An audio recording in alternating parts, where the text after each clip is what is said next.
Have you ever found yourself just staring at a pile of forms, feeling completely overwhelmed, especially when it's something as crucial and, let's face it, complex as federal workers' compensation under FECO? Oh, absolutely. It's a common feeling, that sense of navigating a maze sometimes. Yeah, exactly. And today we're diving deep into one very specific but really important piece of that maze for federal workers. What happens when an old work injury comes back? That whole idea of a recurrence. Mm. Our mission really is to unpack this specific form, the CA2A. We want to make it clear how it's different from the other key forms like the CA1 and CA2. And crucially, how understanding that difference helps you avoid some common mistakes. Right. Mistakes that can unfortunately delay or deny the benefits you're entitled to. Okay, let's unpack this. So let's just cut right to it. When we talk about a recurrence in this federal workers' comp world, and specifically this form CA2A, what are we really dealing with? That's a great place to start. The CA2A, it's officially called the Notice of Recurrence, and it's specifically for when symptoms, or maybe a disability, from an original already accepted work injury or illness, well, they come back. Okay, they come back, but what's the catch? The key thing, the real nuance here, is that it happens after you had recovered or at least finished your main treatment course. And this is critical. It happens without a new accident or some new exposure causing it. Ah, so it just flares up on its own. Exactly. Think about it like this. Maybe you hurt your back at work, your claim was accepted, you got physical therapy, felt better, went back to your regular duties, then maybe 6, 8 months later, that same back pain just returns spontaneously. Yeah. While you're just doing your normal job, that's a recurrence. Okay, so the CA2A is basically saying, hey, remember that injury you already approved? It's back. Avoid starting all over again. Precisely. It connects your current problems directly back to that original accepted claim. Its purpose is twofold, really. One, to let OWCP, the Office of Workers' Compensation Programs, know your old injury has resurfaced and you now need more medical help, or you're losing time from work again because of it. And the second purpose? It's how you actually claim the benefits for that recurrence.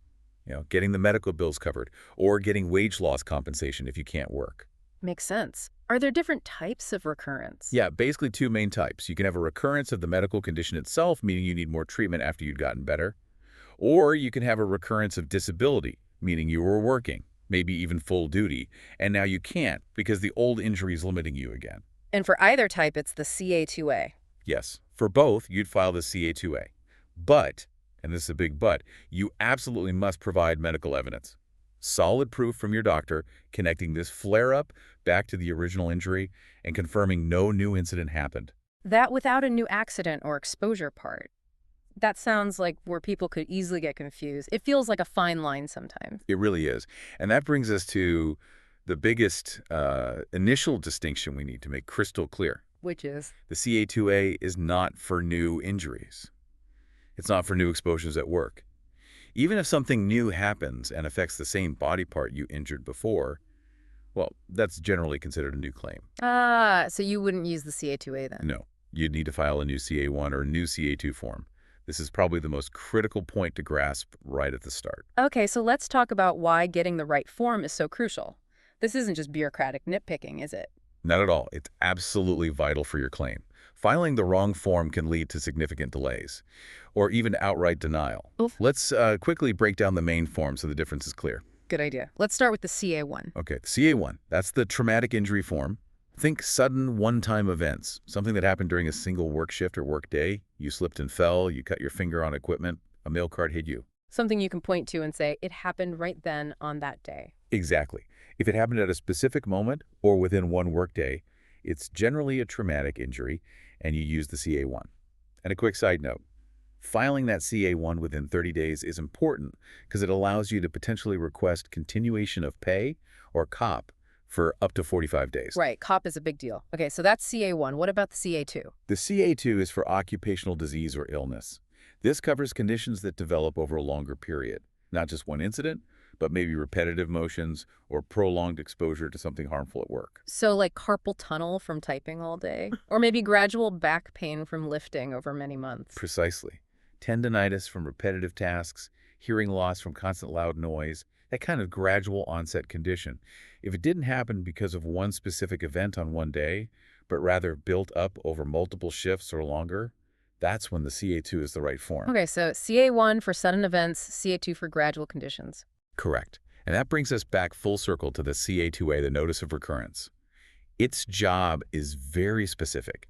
It's only for when you have that flare-up of a prior work injury or illness, one that OWCP already knows about and has accepted. And crucially, after you'd gotten better or stopped treatment for a while. Yes, you returned to work, you stopped active treatment, things were stable.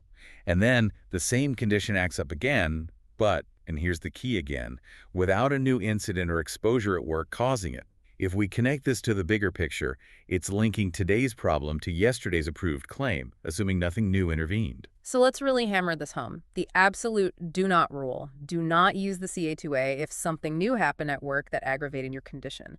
But what if it really is the exact same spot, the same type of pain? People might naturally think it's just the old thing coming back. And that's the trap. Even if it's the same body part, if a new identifiable work event aggravated it or caused new symptoms, legally, that's viewed as a new injury or illness. You should file a new CA1 or CO2 in that case. So even a minor slip or lifting something just a bit differently than usual. It could be enough to be considered a new incident.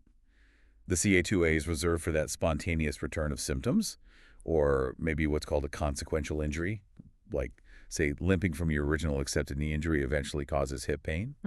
That could be a CA2A situation because it flows directly from the original issue. But a new external event changes things. Yes.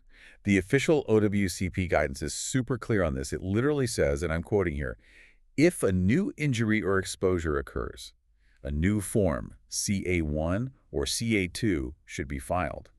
They explicitly warn against filing a CO2A in that situation. Wow. Okay, so what here is massive. Understanding this isn't just about ticking the right box. Absolutely not. It's about legal compliance, first off. But more practically, it's about getting your claim processed correctly and getting the benefits you need without unnecessary hurdles. Because filing the wrong one. It can stop your claim in its tracks. You could face delays while OWCP asks for clarification, or they might deny the CA2A because there was a new incident. We've unfortunately seen this happen. Think of postal workers, for instance, who've sometimes been mistakenly told to file a CA2A after a new incident, leading to denials and real hardship while they sort it out and file the correct new claim form. Okay, this is incredibly important. So what does this all mean for you, listening right now? Let's make it really concrete, maybe walk through a couple of scenarios. Good idea. Real-world examples help clarify this a lot. Let's imagine John, the USPS mail carrier. Yeah. Say, last year, he hurt his shoulder lifting a heavy bin, filed a CA1, claim accepted for a shoulder strain. He did physical therapy, recovered fully, returned to his route. Okay, standard process so far. Right. Then, 8 months later, he's just doing his regular delivery route. Nothing unusual happens, but that same shoulder starts aching badly again, spontaneously. No new lift, no slip, no specific event he can point to. So that's the CA2A situation? Exactly. That's a classic recurrence. John should file a Form CA2A. And of course, he'll need a doctor to write a report confirming it's the old injury flaring up and specifically stating no new incident occurred. That medical link is key for getting more treatment or lost time covered. Got it. Now let's flip it. An example where the CA2A would be the wrong choice. Okay, let's think about Sarah, a TSA officer. Maybe last year she developed tennis elbow from repetitive screening tasks, filed a CA2, it was accepted as an occupational condition, she got treatment, things improved, she went back to work. So far, so good. Right. But then last week, while helping a passenger lift an unusually heavy, awkward suitcase at the checkpoint, she felt a sudden, sharp pain in that same elbow. Ooh, okay. I can see where this is going. Same elbow, but there was a specific event this time, lifting that bag. Precisely. Even though it's the same elbow that was previously injured, that specific awkward lift is a new event. It's a potential new traumatic injury. So Sarah should not file a CA2A. Correct. Sarah should file a new CA1 for this incident. If she filed a CA2A, OWCP would likely look at the facts and say, wait, lifting that heavy bag was an intervening cause. Something new happened. They'd likely deny the CA2A. And then she'd have to start over with a CA1 anyway, causing delays. Exactly. This is where so many federal employees get tripped up. It feels like the old injury returning, but the cause is new. Federal and postal worker groups often warn about this. Employees, sometimes even supervisors trying to be helpful, mistakenly use the CA2A after a new incident, and it just leads to denials and frustration. So the big takeaway here is CA2A is only for when the old injury resurfaces essentially on its own without a new trigger event at work. That's the safest way to think about it. If anything new and identifiable happened, even if it seems minor, like a little trip, lifting something differently, any distinct incident, you're almost always better off filing a new claim, a CA1 or CA2. Like that advice you sometimes hear, think before you ink. Really pause and consider if anything new occurred before grabbing that CA2A.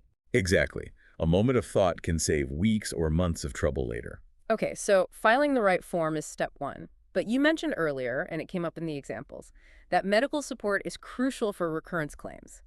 It sounds like just having any doctor isn't always enough. That's a really important point. For these CA2A recurrence claims, having strong, clear medical support is absolutely essential. And frankly, working with a medical provider who genuinely understands the OWCP system can make a huge difference. So what should you look for? What kind of support helps? Well, first off, you need an expert evaluation. Ideally, you want to see doctors who are experienced with federal workers' comp, maybe even DOWCP credentialed. They understand the rules OWCP operates under. They know the kinds of questions OWCP will ask. And they understand the jobs, like the physical demands on a postal carrier or a TSA agent. Yes, exactly. They need to carefully assess your current condition, confirm how it links back to that original accepted injury, and this is key for recurrence, confidently rule out any new causes or intervening incidents. Their familiarity with federal jobs helps them understand how those old injuries can resurface under specific work stresses. Beyond just the diagnosis, documentation seems like a huge hurdle. It is, and that's the second area where experienced providers really shine. Detailed documentation and handling OWCP forms. One of the biggest challenges with a CA2A is getting the medical narrative right. The story the doctor tells OWCP. Precisely. OWCP needs a detailed report explaining why your current need for treatment or your inability to work is directly and solely because of the original injury flaring up, with no new injury contributing. It needs to explicitly address the lack of an intervening cause. Like in that fictional Mark's knee arthritis case you mentioned, his doctor had to clearly spell out the connection for OWCP. Exactly. A provider experienced with OWCP knows how to write that strong medical narrative that answers OWCP's questions before they're even asked. They also make sure all the right forms are filled out correctly, the CA2A itself, but also things like the CA17 duty status report, which tells your agency what you can and can't do, or the CA20 attending physician's statement. Getting those details right avoids delays. So they're kind of like your medical advocate within the system. That's a good way to put it. They provide the specific medical evidence OWCP needs to meet its requirements. This really improves the odds of your recurrence claim being accepted smoothly, hopefully on the first try. Okay, so the claim gets accepted. What about the actual treatment and getting back to work? That's the third crucial part, follow-up care and recovery. Once OWCP approves the recurrence, these specialized clinics or providers can offer comprehensive treatment plans tailored to you and your federal job. What might that involve? It could be various things. Medical interventions like, say, cortisone injections, or maybe hyaluronic acid injections for joint issues, or other therapies to manage pain. But also, very importantly, physical therapy and rehabilitation programs designed around your specific job tasks. So for that postal carrier with the recurrent knee injury you mentioned earlier? Right. They might get targeted physical therapy to strengthen the muscles around the knee, improve stability, maybe even help delay or avoid needing surgery. They might also get fitted with a specialized knee brace that provides support while they're out delivering mail. The goal is functional recovery. And they keep OWCP and the agency informed. Yes, a good provider manages that communication flow. They monitor your progress, update your work restrictions using the CA17 form, send medical notes and updates directly to OWCP as required, and can even help coordinate things like filing a CA7 form if you need to claim wage loss compensation. So it's about getting you the care you need without adding extra stress about paperwork or pay interruptions. Exactly. The aim is holistic support, get you the right treatment, manage the OWCP process smoothly, and help you stay at work safely if possible, or recover fully if you need time off, all while ensuring you receive the benefits you're entitled to. This all makes sense. Let's just quickly ground this in the official rules. What do the actual regulations say about all this? It helps to know this isn't just advice, it's backed by federal rules. Absolutely. Knowing the regulations empowers you. The key one here is 20 CFR Section 10.104. That's the federal regulation specifically about filing a recurrence claim. And what does it say? It clearly states You should report a recurrence on Form CA2A if it causes you to lose wages, or if you need renewed medical treatment after you were previously released from care for the original injury. Okay, so it defines when to use the CA2A. Yes, but just as importantly, it also explicitly warns against using the CA2A if a new injury, a new occupational disease, or some new event contributes to your condition. In those cases, the regulation says flat out the employee should file Form CA1 or CA2. So the regulation itself makes that distinction we've been talking about. It absolutely does. It's the legal basis for why choosing the right form is so critical. And what about how OWCP itself defines recurrence? Does their internal guidance match that? Yes, it does. The OWCP procedure manual defines a recurrence in a couple of ways, either as a spontaneous return of symptoms or as an increase in disability directly related to the original injury, but again, without an intervening cause. So no new trigger. Right. And the manual also clarifies something important. Just continuing ongoing treatment you never stopped isn't a recurrence. To file a CA2A, you generally need to have reached a point of medical stability or recovery, even if temporary, before the condition flared up again. Which means the doctor's report really needs to address that history, right? That you had improved or stabilized before this new flare-up. Exactly. The medical narrative needs to show that timeline and explicitly state that no new incident occurred. OWCP needs to see that clear distinction made by the physician. This brings us back to evidence, doesn't it? It really does. And this is a critical point under the evidence requirements of the Federal Employees Compensation Act, ECA. The law puts the burden of proof squarely on the employee, on you, to prove that your recurrence is, in fact, work-related and linked to the original injury. So you can't just say, my old injury is back. No, unfortunately not. You need to provide your own detailed statement about what happened or didn't happen in terms of a new incident. And more importantly, you need those comprehensive medical reports from your doctor, providing the medical rationale, the objective findings, and that crucial opinion linking the current problem back to the accepted injury, ruling out other causes. Which just underlines, again, why having a doctor who understands the OWCP system and what kind of evidence is needed is so vital. It truly is. They know how to build that medical case to meet the legal requirements and satisfy OWCP. Okay, so wrapping this up. Our deep dive today really highlights that navigating federal workers' comp, especially these recurrence claims with the CA2A, takes real precision. You need the right form, and you need meticulous medical documentation. That's the bottom line. It's a system that definitely rewards attention to detail. But getting it right significantly impacts your health, your finances, and ultimately your ability to continue your career. So clarity, honesty, and thorough documentation, those are your best tools. Absolutely. And remember, the whole point of the FECA program is to take care of federal employees who get injured on the job. That includes situations where those injuries unfortunately resurface later on. Using the right forms, like the CA2A when it's appropriate, and following the procedures. That's how you ensure you get the care and the compensation that the law provides for you.